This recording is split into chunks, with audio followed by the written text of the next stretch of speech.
Muy buenos días, compañeros, estudiantes.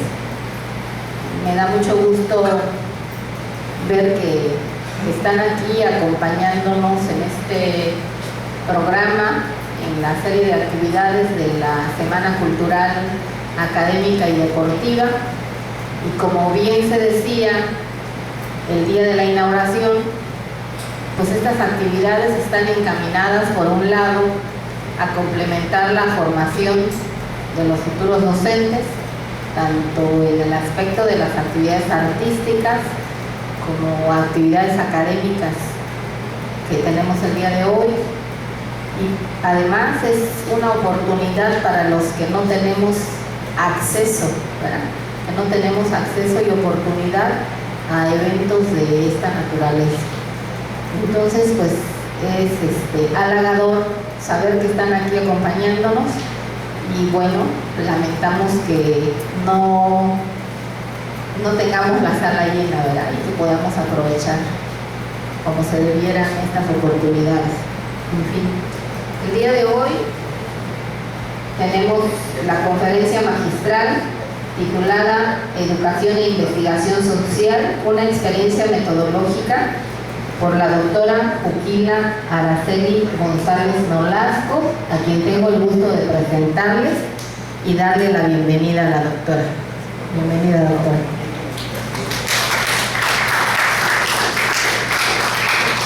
Me voy a permitir leer el currículum vitae de la doctora Juquila Araceli González Nolasco. Es con una gran experiencia, una experiencia muy vasta. Sin embargo, en aras de aprovechar la presencia de ella para que nos comparta su experiencia en la investigación, en la metodología de la investigación, pues vamos a obviar la lectura de algunos elementos, ¿verdad? Para no tomar más tiempo de ello, y vamos a poner algunos ejemplos, ¿no? Bueno, la doctora Juquila Araceli González Nolasco tiene una formación académica que inició con la licenciatura en Filosofía en la Facultad de Filosofía y Letras por la Benemérita Universidad Autónoma de Puebla, en un periodo de 4 años, de 1995 a 1999, cuya forma de titulación fue automática por promedio. Tiene una maestría en Sociología en el Instituto de Ciencias Sociales y Humanidades de la Benemérita Universidad Autónoma de Puebla, en un periodo de 2 años, de 2002 a 2004, titulada con la tesis Autonomía y Educación en el Zapatismo, un estudio de caso, Comunidad La Realidad Trinidad, Municipio Autónomo San Pedro, Michoacán, Chiapas.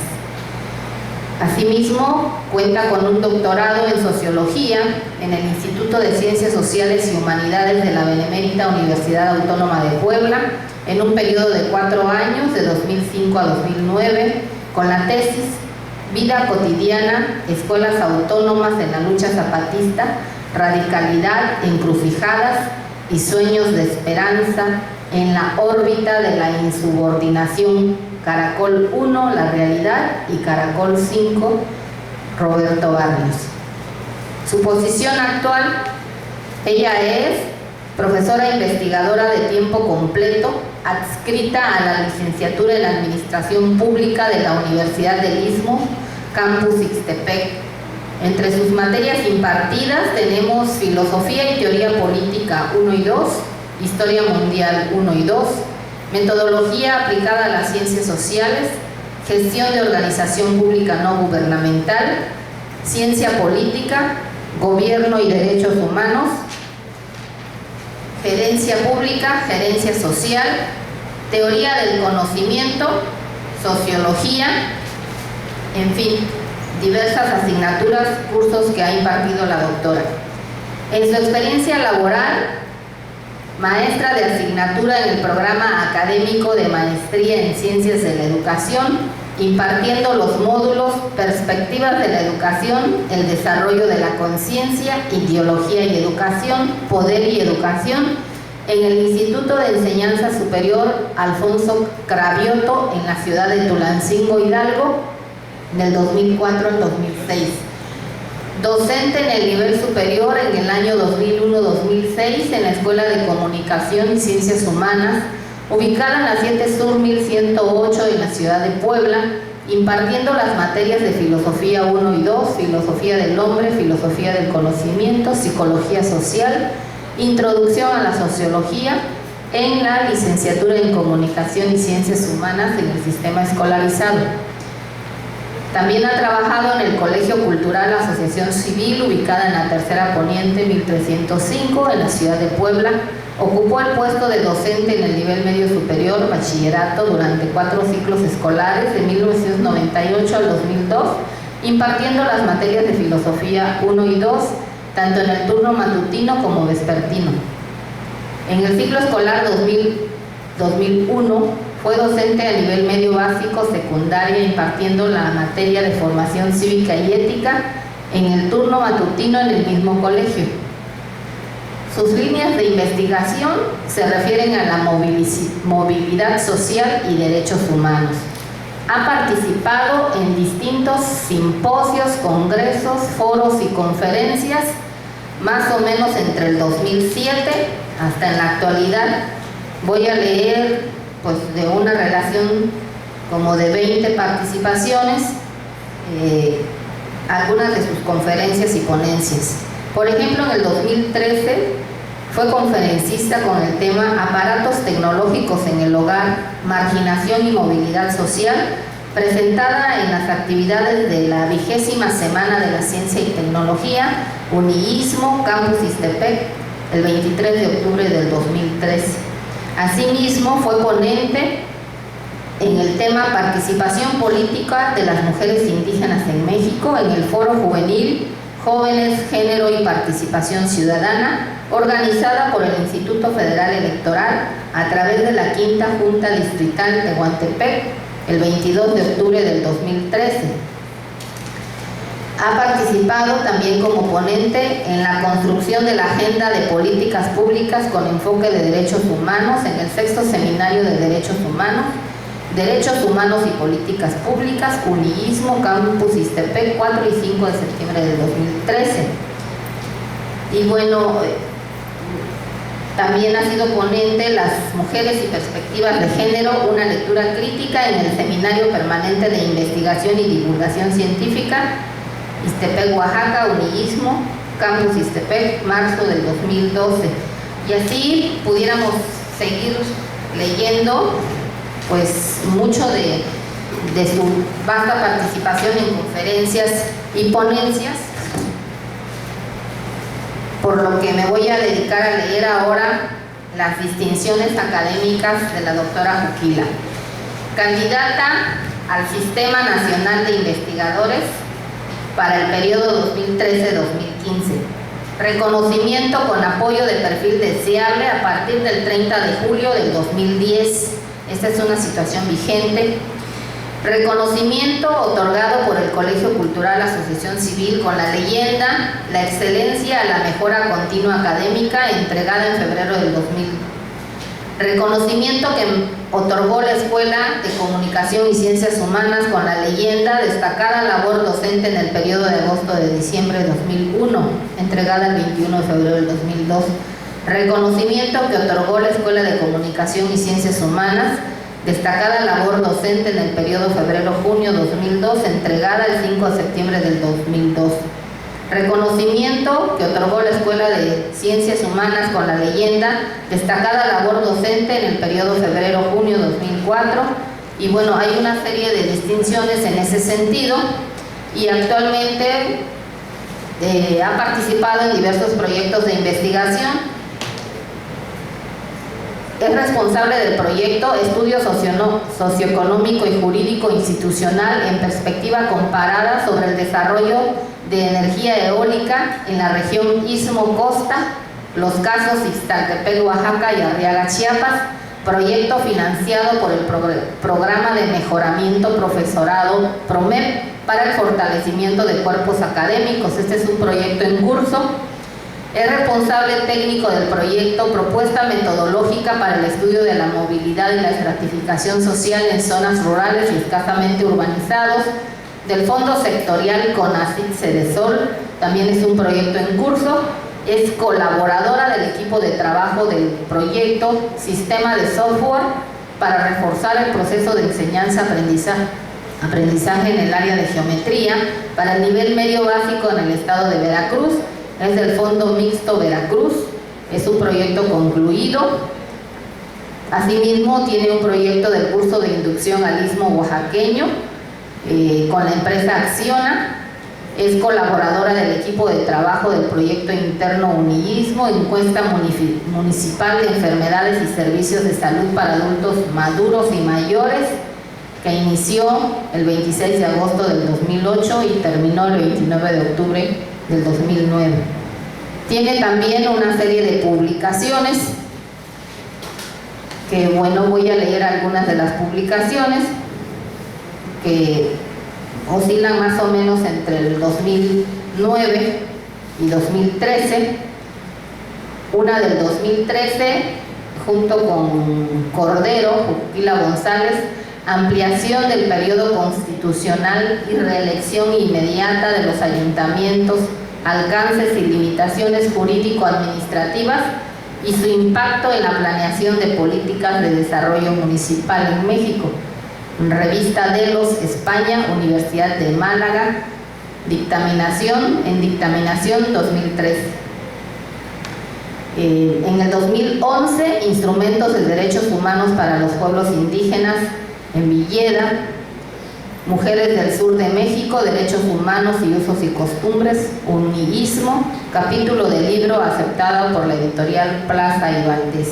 En fin, podemos seguir leyendo, pero yo creo que estamos ansiosos por escuchar las experiencias que nos va a compartir la doctora Juquila Araceli. Vamos a darle un fuerte aplauso como bienvenida y le damos la palabra a la doctora Juquila.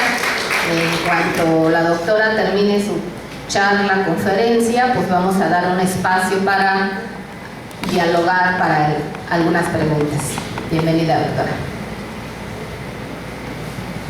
Bueno,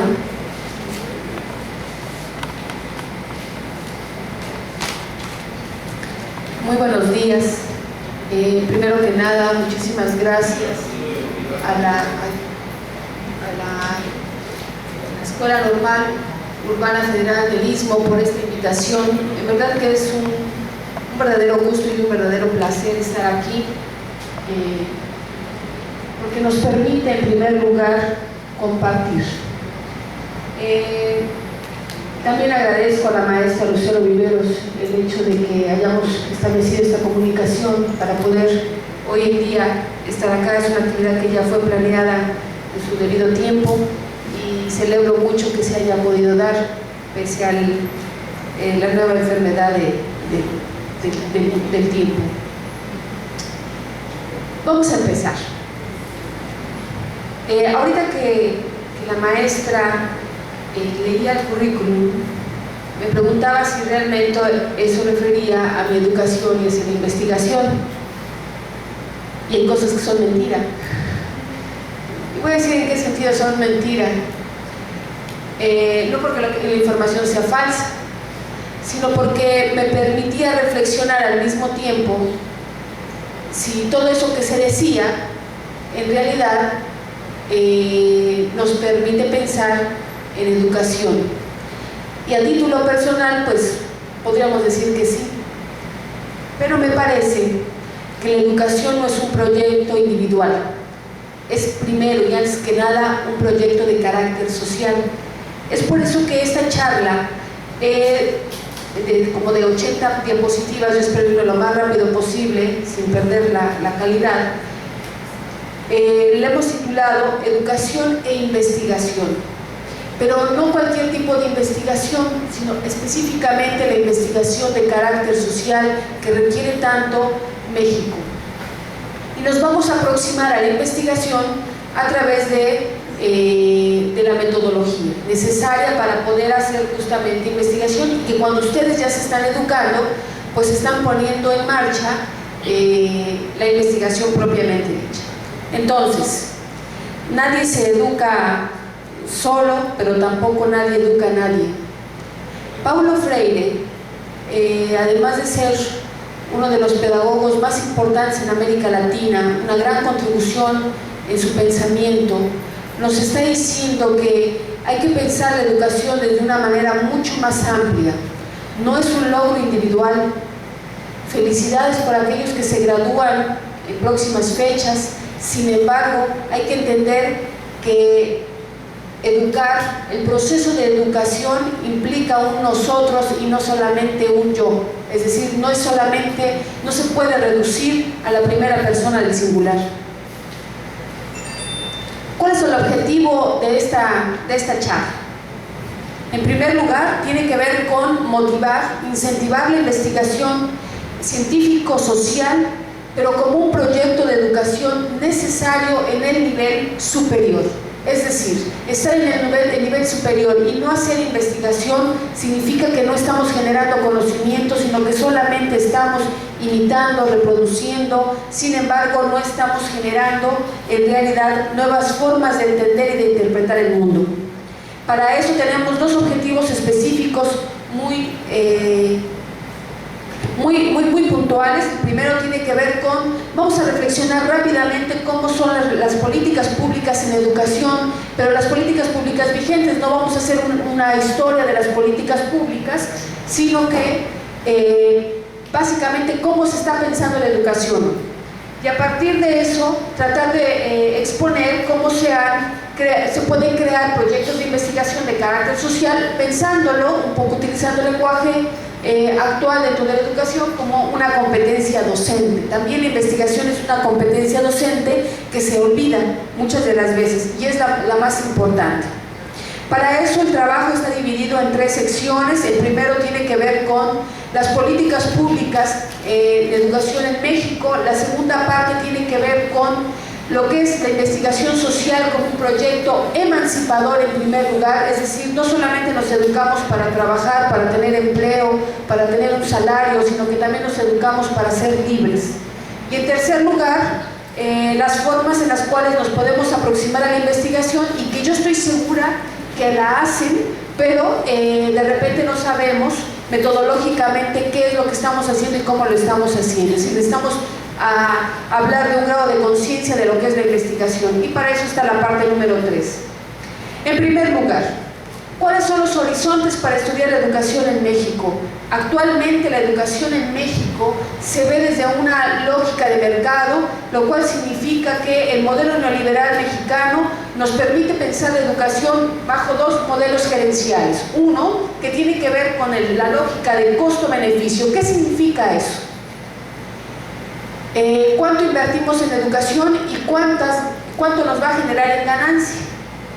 Lo cual significa que la lógica del mercado impone una nueva estrategia de qué es lo que se debe enseñar, qué es lo que se debe aprender, cuáles son las carreras que se deben fortalecer, y muchas de las veces en este proceso puede estar negada la investigación de carácter social. No es casual que incluso en algunas instituciones de educación pública a nivel superior estén excluidas de sus programas de estudio materias como historia, ya no digamos filosofía, por considerarlas innecesarias o poco útiles. Bajo esta dinámica extremadamente pragmática, o mejor dicho, utilitarista, pues lo que tenemos es una educación muy frágil, puesto que no se está generando conocimiento. La otra tiene que ver, dentro de estos mismos modelos gerenciales, con la lógica de costo-efectividad. Es decir, que necesitamos sujetos que tengan la capacidad de producir nuevos sujetos. En el caso de ustedes se van a producir nuevos sujetos, ¿están de acuerdo con eso? En el caso de un obrero, pues va a producir botellas de agua, otros estarán produciendo aparatos, lápices, etcétera. Pero en el caso de ustedes, ¿qué producen? Esa sería la gran pregunta. Estamos produciendo capital humano, efectivamente. A partir de ello, entonces, lo que observamos es que las políticas públicas de educación en México han ido cambiando poco a poco, de una manera muy sutil, y eso tiene que ver con los modelos económicos. Por ejemplo, en la década de los años 80 del siglo XX, evidentemente, las políticas públicas empezaron a focalizarse, no solamente las de educación, sino también las de salud, por ejemplo. ¿Qué significa focalizar las políticas públicas? Significa ahora que ya no se dan a toda la población, sino que se establece, se determina metodológicamente qué sectores son los más necesitados, los más marginados, y entonces a partir de ello se atiende a ese grupo de personas. Entonces, las políticas de focalización, por ejemplo, entonces se vieron orientadas hacia la reducción del analfabetismo. La importancia de reducir el analfabetismo en poblaciones subdesarrolladas como son el continente americano, el continente africano, por mencionar algunos, se volvió una tarea fundamental.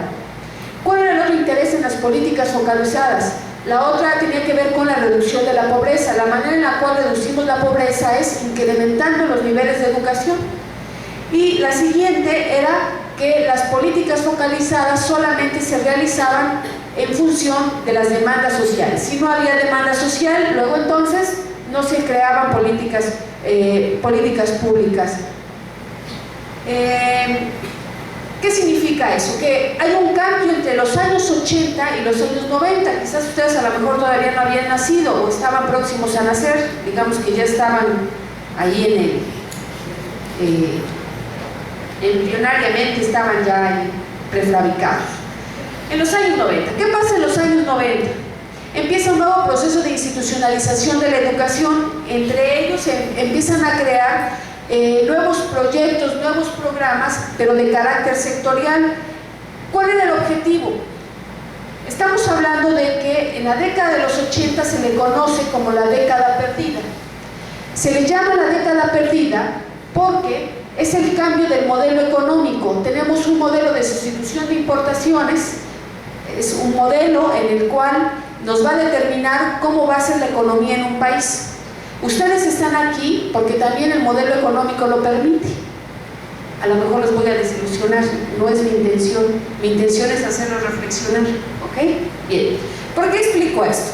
Porque son los modelos económicos los que determinan el tipo de presupuesto para una nación. Entonces, cada año los países van a determinar el presupuesto para cada uno de los rubros. Yo les sugiero que entren a las páginas oficiales del gobierno federal para que ustedes observen cuánto de dinero se está invirtiendo en educación en este país, y van a observar cómo se ha reducido considerablemente las aportaciones para la educación, que no debiera ser así. Ahorita vamos a explicar por qué. Pero ¿qué es lo que sucede? Entonces tenemos que en la década de los 80, la década de los 90, este proceso de transición implica un cambio de modelo económico. Pasamos de la industrialización por el modelo neoliberal, que implica la liberación de los mercados. Ese proceso, esa transición se da entre la llamada década perdida, con la crisis del 82, la crisis del petróleo, a la década de los 90 con la entrada del modelo neoliberal. El modelo neoliberal en el caso mexicano se le debe básicamente, o se realiza básicamente en el sexenio de Miguel de la Madrid. Hay muchas condiciones que van a obligar al Estado mexicano a abrirse al mercado, pero eso va a tener repercusiones en la educación. Entre ellos, por ejemplo, tiene que ver con que hay un nuevo proceso de institucionalización de la educación que implica reformular programas, reorientar las formas de enseñanza. Ya no se enseñaba la crítica a las formas tradicionales de educación, de la memoria, va a traducirse. Ahora se está pidiendo que la educación sea a través de proyectos, que el chico tenga la capacidad de resolución de problemas, que sea mucho más práctico que teórico, ¿no? Lo cual ha sido en realidad un verdadero error, pensar que la teoría no es útil para la práctica. En esa misma década se busca ya no la reducción de la pobreza extrema, sino lo que se está buscando con las políticas públicas en educación, en salud, en seguridad pública, etcétera. Se busca la reducción de las desigualdades y de oportunidades, pero también considerando el tema del género, es decir, que tanto mujeres como hombres tengamos las mismas posibilidades de tener las oportunidades que el sistema nos ofrece. Y además, ya no, las políticas públicas ya no responden a las demandas de los sectores. Por ejemplo, las demandas de los sindicatos en la década de los 80 tenían una gran fuerza para que el Estado respondiera y atendiera esas demandas.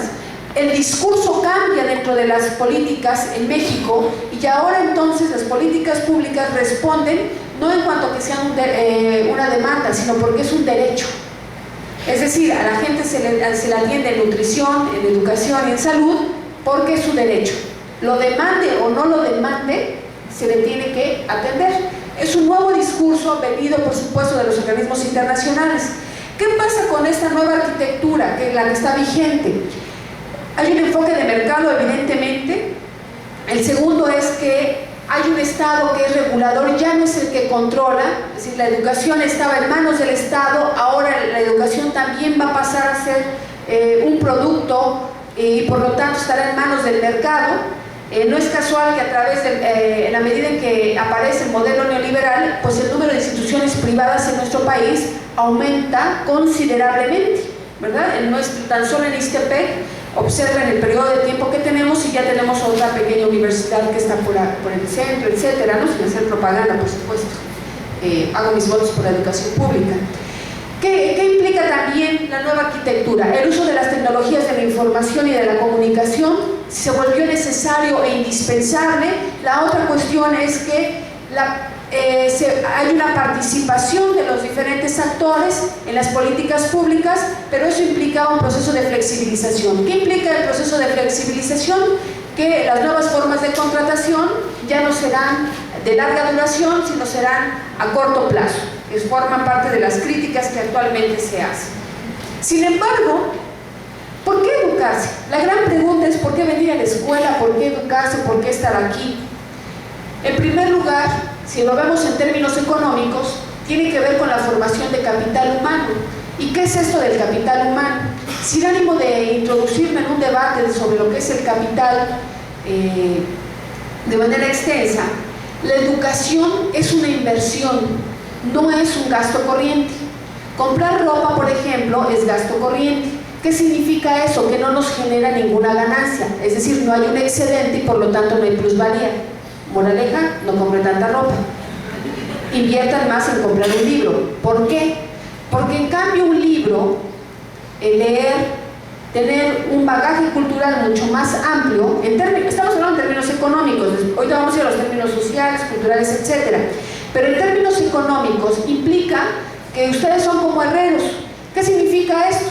Que el herrero necesita pinzas, una plata de soldar, ¿no? Por ejemplo, y si no la compra, ¿cómo va a poder desarrollar su trabajo? ¿Verdad? Entonces, invertir en la educación implica venir a encuentros, venir a estas charlas, ir a seminarios, compartir experiencias, ir a congresos, presentar ponencias, porque están llenando su caja de herramientas para hacer capital humano que permita a la economía va a permitir a la economía de un país que mejore. El gran problema que tiene el Estado mexicano es que el capital humano es muy poco, no hay mucha producción. Bueno, el gran problema es que apenas estamos con la reducción del analfabetismo y el problema también radica en que en la educación superior no se está incentivando la investigación, es decir, no nos estamos llenando de caja de herramientas. En términos sociales, me imagino que ustedes han escuchado hablar sobre a qué clase social pertenecen y me imagino que estarán pensando que pertenecen a la clase media, ¿verdad? De Ixtepec, que los pobres están allá en la sierra, ¿no? Los pobres hermanitos de Guevea que vienen ahí, pero en realidad no. ¿Qué significa eso? En términos de movilidad social, la movilidad social tiene que ver en cómo nos movemos de un estrato social a otro, lo que llamamos de una clase social a otra, ¿ok? Entonces, la pregunta es, ¿quién es el pobre? El pobre es el que no tiene, el que tiene poco, el que no tiene oportunidades, y hay un gran debate al respecto, ¿verdad? Todos podríamos ser pobres al mismo tiempo, los que estamos aquí, y al mismo tiempo ni uno ser pobre.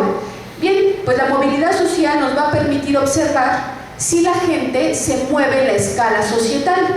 ¿Qué significa eso? Saber en qué estrato social estamos. Y la manera de medirlo será a través de 3 indicadores básicamente. El primero, educación. El segundo, el ingreso. Y el tercero, tu familia de origen. Las personas que vienen de zonas pobres, las posibilidades y las oportunidades de moverse en esa escala social se reducen. Pero si esa persona estudia, invierte en educación y llega hasta el nivel superior, tiene las posibilidades de mejorar y entonces tiene las posibilidades de tener un trabajo que le permite un mejor ingreso y por tanto mejor calidad de vida. ¿Ya se fijaron? Así que no crean que tener horno de microondas o una buena sala en casa significa que vivimos bien. En realidad eso responde a la masificación de los productos en este modelo económico. Perdón, necesito ser un poco dura, dura en el sentido para hacer un análisis crítico. La segunda cuestión es que, ¿cómo miramos entonces el sistema educativo como política pública en el caso mexicano? En primer lugar, lo vamos a ver desde la perspectiva jurídica institucional. Así se ven las políticas públicas. La política pública inicia con la norma. Por ejemplo, la política pública en educación se modificó con la reforma educativa, ¿verdad? No vengo a hablar de la reforma educativa, puntualizo. Solamente quiero decir que un Estado, como el Estado mexicano, va a responder también a las exigencias internacionales de organismos que están direccionando el actuar de las naciones. Uno de ellos es el Banco Mundial, que está diciendo a los estados es importante que inviertan y construyan capital humano. El Fondo Monetario Internacional, que es el que dirige de algún modo la vida del mundo, que ahorita tiene un gran problema con Grecia, ¿verdad? Pero que son los organismos que están diciendo es necesario aumentar el capital humano porque el capital humano se convierte en capital social. Cuando las instituciones gubernamentales no se hacen efectivas, aparece el capital humano. Les voy a poner el ejemplo concreto. La nueva enfermedad que está de moda en nuestra región, ¿verdad?, está haciendo que el capital social fluya a través primero del capital humano. ¿Qué significa eso? Ante la incapacidad del Estado oaxaqueño por atender en materia de prevención y de difusión sobre la enfermedad, pues, ¿qué está haciendo la gente? Está haciendo uso de todos sus conocimientos, ¿verdad? Entonces me imagino que todos los aquí presentes han recibido por lo menos una muy buena recomendación. Toma agua de limón, en las mañanas jugo de limón con miel y con bicarbonato. Alguien más que nos dice que las hojitas del mango, alguien más que nos dice que si te bañas con agua fría te empinas de cabeza también. En fin, ¿qué significa eso? Eso no es otra cosa más que conocimiento, muchachos. La pregunta es, ¿cómo se obtuvo ese conocimiento? Son saberes locales que están en la región, ¿verdad?, que nos permiten justamente contrarrestar una enfermedad. ¿Pero para qué? La pregunta es, ¿por qué queremos estar sanos? ¿Simplemente porque no nos duela? No, no solamente es por eso, porque incluso uno mismo a veces pide estar un poquito enfermo, ¿cierto? Pues para no ir a trabajar. Pero no es solamente por eso, es porque eso, la salud, si no la atendemos, tiene un impacto en la vida económica. Es por eso, ¿no? Entonces lo que hacemos es uso del conocimiento, ¿se dan cuenta? Entonces venir a la escuela y aprender una cantidad de cosas no es solamente para acumularlas, no tiene que ver con para decir somos súper inteligentísimos o acumular números dieces ahí en las boletas. Tiene que ver en que se va a tener que traducir de manera social y no solamente te beneficia a ti, sino que beneficia a tu entorno más próximo y por lo tanto va a impactar en el resto de la población. Pero tenemos organismos internacionales que están diciendo cómo debe conducirse la educación dentro de los países subdesarrollados. Y para eso, por ejemplo, el Banco Interamericano de Desarrollo va a decir que lo que tenemos que hacer es atender 3 factores indispensablemente: la educación, la salud y la nutrición. No es casual que existan por eso programas como Prospera, antes Oportunidades y antes Progresa, que nos decían que estos programas van a contribuir a la reducción de la desigualdad. Y me imagino que algunos de ustedes conocen personas que tienen el programa Oportunidades, ¿verdad? Tienen que asistir a la escuela, se atiende el eje de la educación, 2, tienen que ir a sus consultas, se atiende el eje de la salud, y la siguiente, tienen que estar nutriditos. Alguien que no está nutrido, no gordito, nutrido, pues tiene pocas posibilidades de desarrollarse activamente en el campo laboral. Y la siguiente tiene que ver con los objetivos del milenio, el objetivo número 2, que tiene que ver con lograr la enseñanza primaria universal. Si nosotros logramos que por lo menos la gente sepa leer y escribir, se supone, se entiende que tenemos mayores posibilidades de desarrollo. Son 8 los objetivos del milenio que se supone que este año, se crearon en el 2000, al 2015, tendrían que estar ya cumpliéndose. Pues no quiero ser pesimista, pero la situación no es precisamente la mejor. Esas son las demandas a nivel internacional. Están los organismos que nos dicen lo que tienen que hacer los diferentes estados nacionales, pero al mismo tiempo tenemos un sistema jurídico que responde a la normativa de carácter nacional. En primer lugar está el artículo 3 de la Constitución, que me imagino que todos los que estudian para maestros se lo saben de la A a la Z. El artículo 3 de la Constitución, no lo puse porque ya se lo saben. Y está la Ley General de Educación, y cité solamente el artículo 8, porque me parece interesante, porque habla de cómo todos los diferentes niveles de educación deben basarse en los resultados del progreso científico. Una idea muy de la modernidad. La pregunta es, ¿cómo generar ese progreso científico? Pues una de las maneras es haciendo investigación.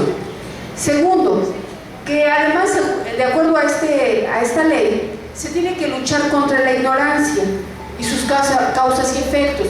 Vaya a hacer la aclaración aquí, entiéndase por ignorancia, no aquel que no conoce nada, todo mundo conoce algo, ¿ok?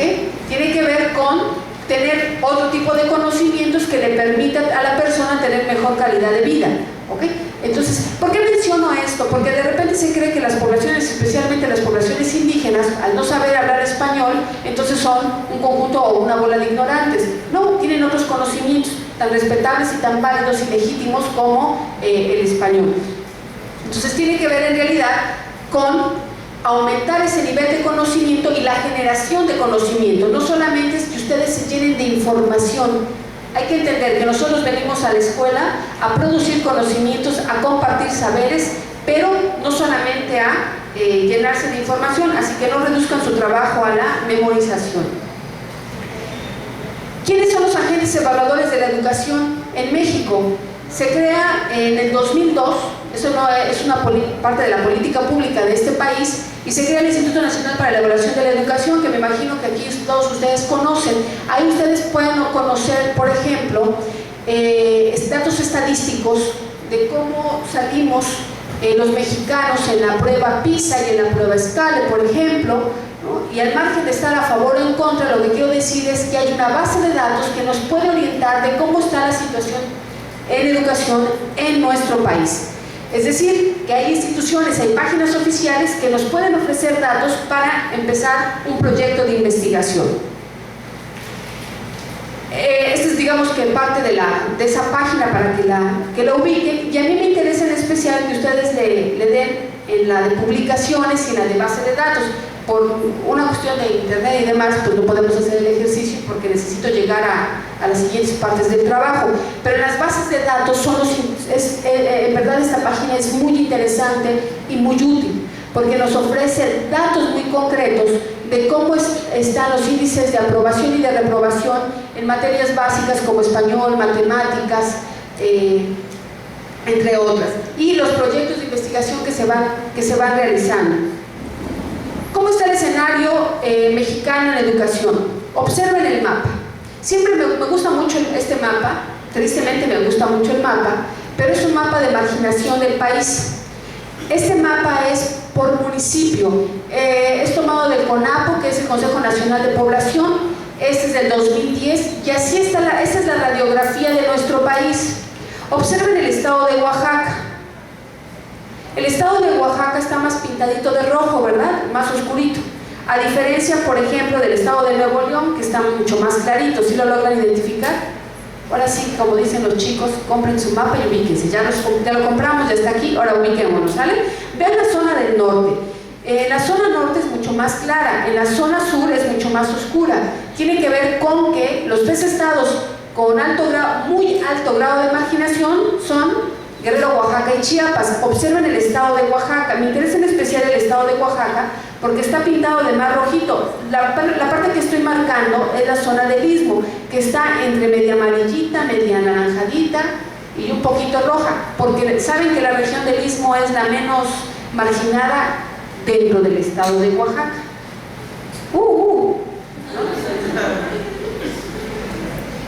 Sin embargo, a nivel estatal tenemos grandes problemas. Oaxaca ocupa, de acuerdo al censo de 2010 y el grado de marginación de CONAPO 2010, Oaxaca ocupa el tercer lugar a nivel nacional con muy alto grado de marginación. Tiene una población total de... ¿cuántas personas tenemos ahí? Y observen en el caso de la población analfabeta, tenemos el 16.38% de analfabetismo, lo cual pues no somos muchos, ¿verdad? Sin embargo, observemos que las personas no llegan a tener ni siquiera primaria completa y eso ya es el 33.85, así que si sumamos el 33.85 más el 16.38, pues casi nos da el 50% de la población, ¿verdad? Un poquito más. Ustedes son los que saben hacer sumas. ¿Ya se fijaron? O sea que tenemos un grado de marginación. ¿Qué es lo que nos determina la marginación? Pues la educación. Este es la bellísima región del Istmo.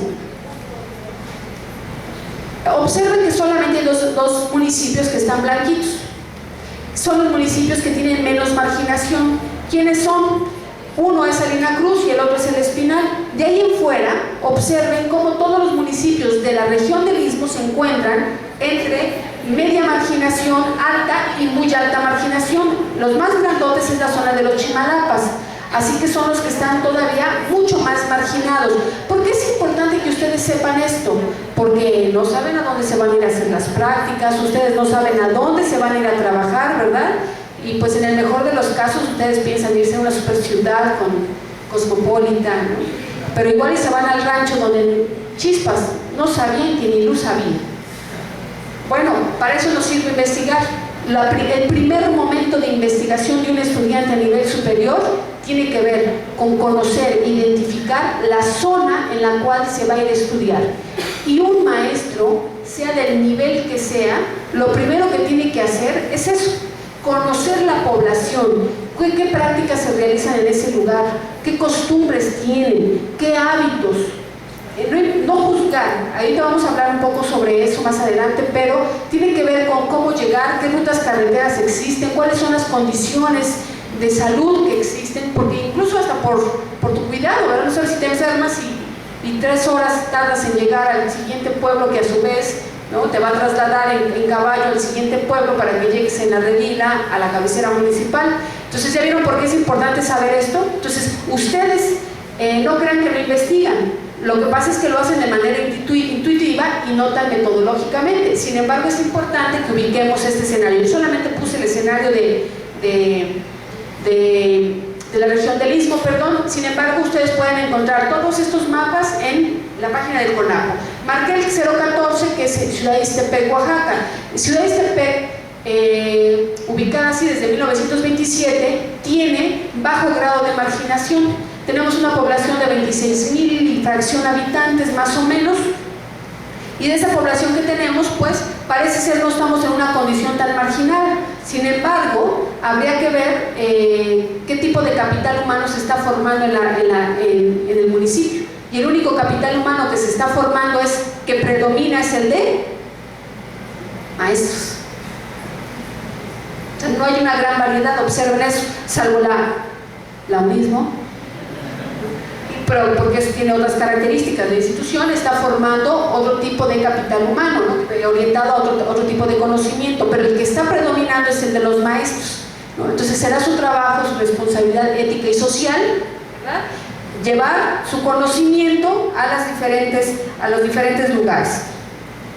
Bien, bueno, aquí está el listado de municipios. Ese nada más es rápidamente una radiografía y con la intención básicamente de ubicarlos y de hacerles la motivación de invitarlos a que se investiguen. ¿Cómo está la investigación como competencia docente? Al inicio hablaba de que actualmente dentro del discurso oficial en la educación se habla de las competencias docentes. ¿cierto? Me imagino que ustedes ya conocen un poco al respecto.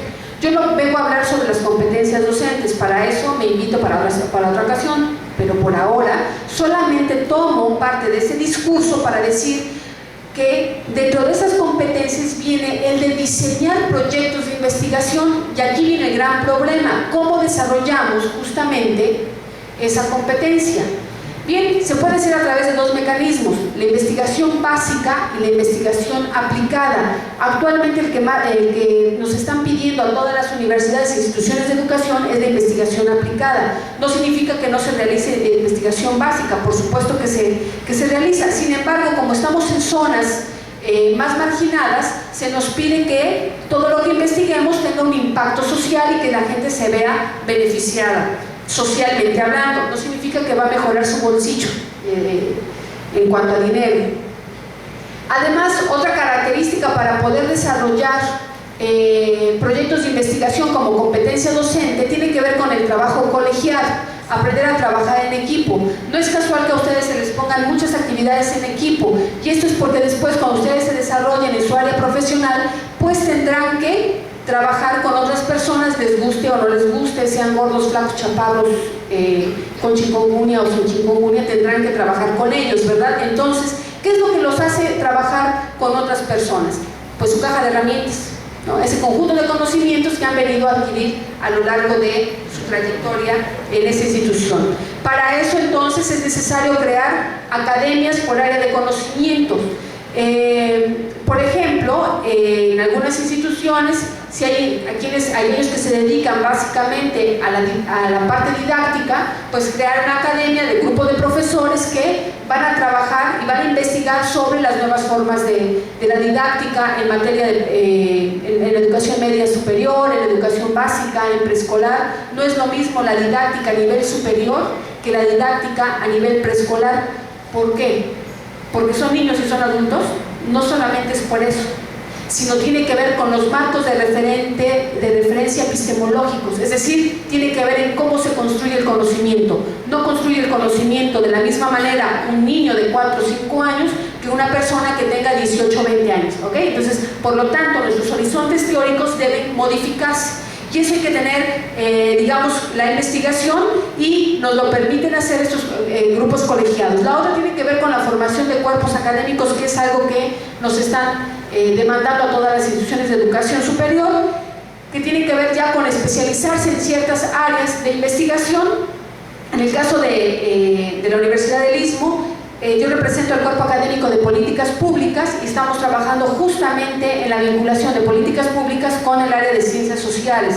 Y la otra, que son las redes temáticas. Las redes temáticas se construyen a través del Consejo Nacional de Ciencia y Tecnología, que es el CONACYT, y podemos acceder nosotros como profesores y además también los estudiantes. La pregunta es: ¿los estudiantes cómo? A través de la formación de recursos humanos, es decir, nosotros los profesores tenemos tesistas, y esos tesistas van a recibir una beca. ¿No les suena bonito? Pero los chicos tienen que hacer investigación en colaboración con sus profesores.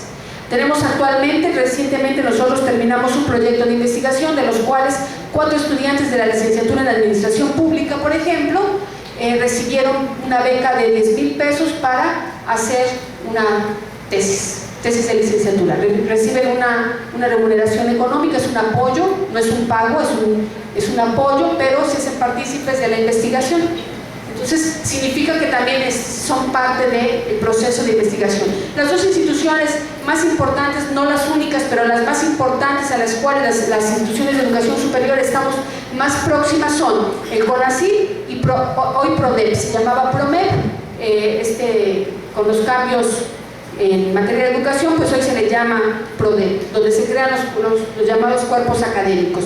Y observen este dato. Eso está tomado de la página oficial de PRODEP. Y a mí me interesa que ustedes observen el caso de las escuelas normales.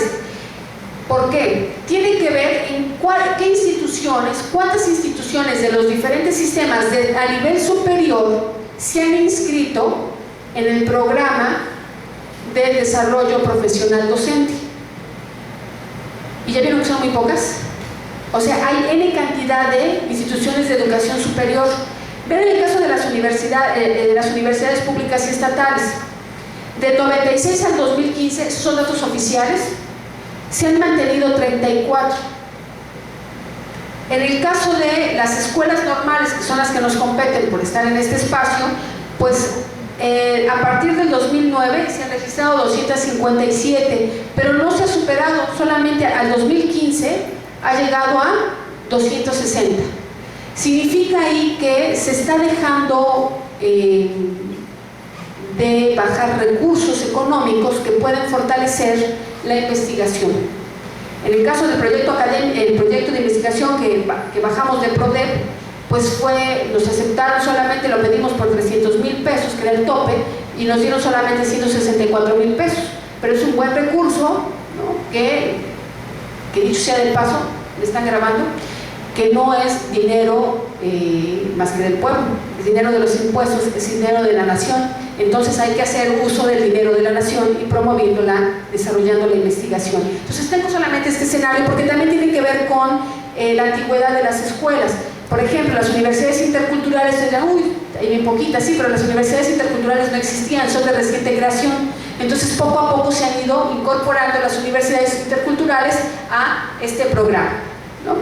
Bien, solamente son como datos para ello.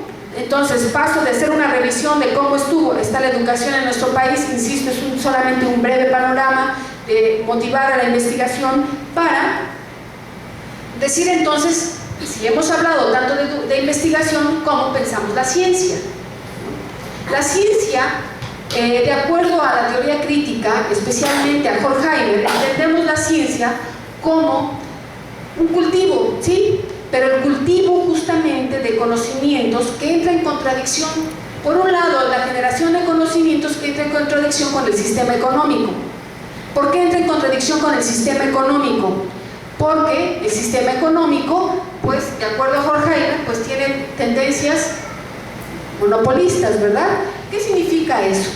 Que hay una demanda de los conocimientos que se deben producir, excluyendo otro tipo de conocimientos. Y en ese proceso, pues hay un problema que tiene que ver con la negación de ciertos saberes que están ahí constantemente, pero que, diría Michel Foucault, están siendo oprimidos. En ese sentido, entonces, siempre que se hace una investigación, es necesario partir de un constructo teórico. ¿Y qué cosa es la teoría? Para que no se duerman.